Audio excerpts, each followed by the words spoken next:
I never had the chance of having a chairman. There was a foreign minister of defense, was a former chief of justice. So I'm very honored to have this important man as the chairman of this afternoon. Actually, I was thinking of giving this part of my talk in Portuguese, que eu falava até 20 anos, mas agora esqueci quase todo, então eu acho que vou voltar para o inglês outra vez. Mas é muito honrado, porque uma vez na Lisboa falaram para mim, você é brasileiro? Eu disse, não sou brasileiro, mas fomos. Olha, então, let's go back to English.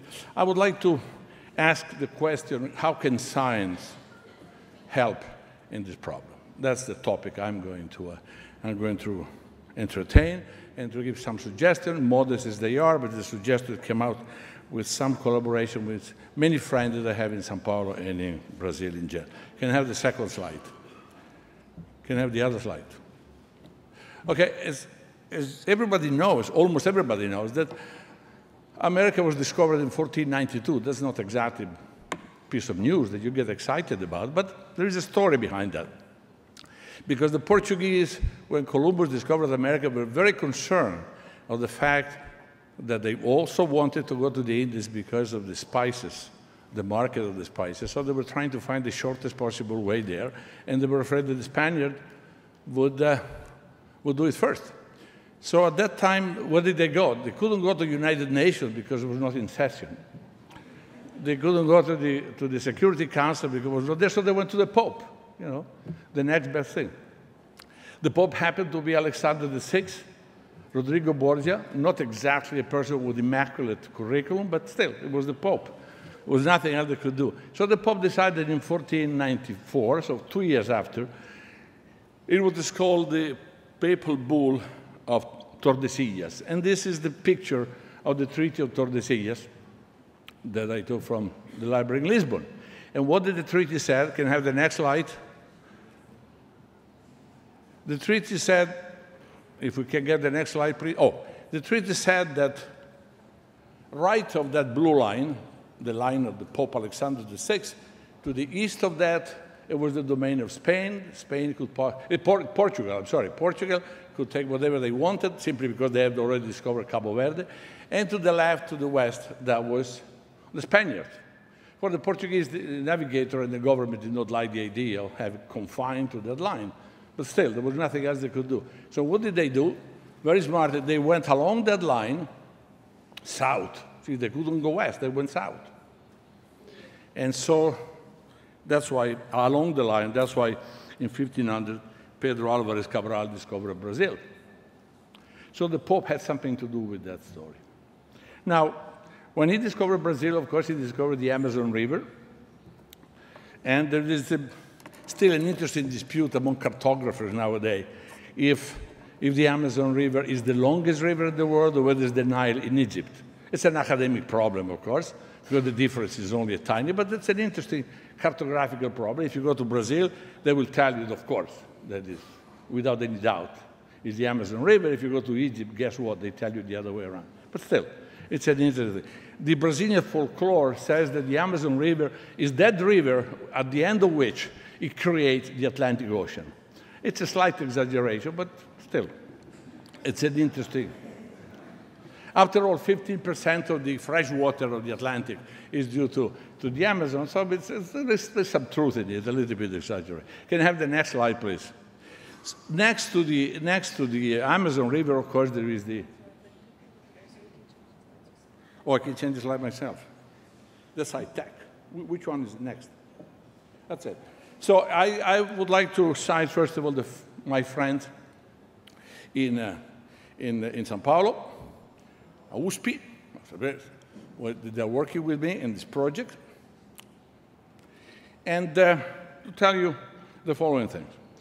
A few years back, Brazil made a huge investment in this computer. Tupã is, in the Guarani folklore, is the day of thunder. It's the god of thunder. Anyway, this is one of the 15 largest computers in the world.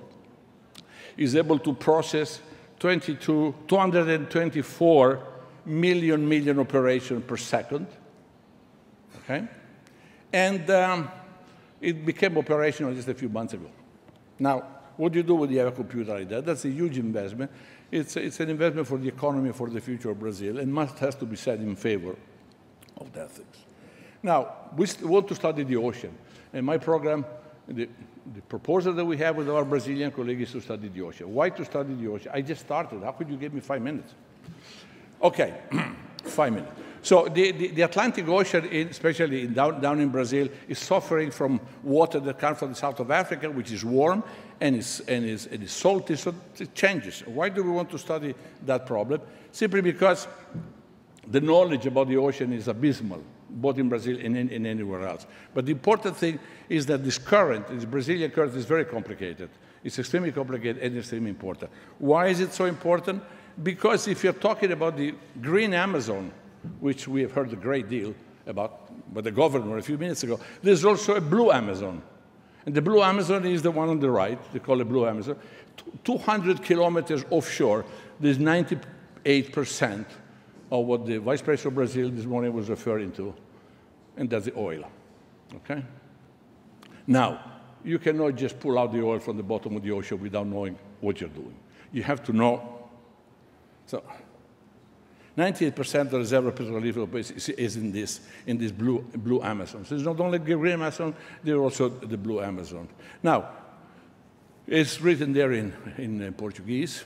It says, the activity of the onshore petroleum, of any other operation for that matter, requires a knowledge of the climatology of the water column. You cannot simply go down there and start digging. You have to know the water. And that is a scientific process, a scientific problem. And it so turns out that we, in my group here in New York, we've been studying that problem for 10 years, without knowing that the Brazilians would need it, and our colleagues would need it. So if you asked me to give this talk 2 years ago, I would have said I was doing something without knowing what the Brazilians were doing. It so happened that by pure serendipity, we have developed this beautiful model, which I think, not because it's ours, but I think it's really up to the state of the art in ocean science. Our Brazilian colleagues need exactly that now that they have this huge computer. They can crunch a number at the rate of millions and millions per second. And I think that's a beautiful combination of two branches of science that were developed independently. We didn't even know each other, as a matter of fact, until several months ago, when just by, as I said, by pure serendipity, we just happened to be at the same meeting. Says, I have this product, you have this product. Because after all, a machine is a hardware. A machine is a machine. And if you want to have some reliable result coming out of any computer, however fast it might be, if you don't put in the right stuff, it will not give you the right stuff. There is a theorem that says, garbage in, garbage out. If you don't give the computer the right science, it will never give you you cannot expect the computer to do the science for you. We don't have that computer because we are not in that business, but we are all scientists. We are studying oceanography, and we have something which I consider to be the best in the sense of science. In other words, tomorrow will be even a better one. But in the state of science, I think that we are on the verge of producing, after so many years of studies, are producing a really good product. And with our friends in Brazil, I think we have a perfect combination. We need them, they need us.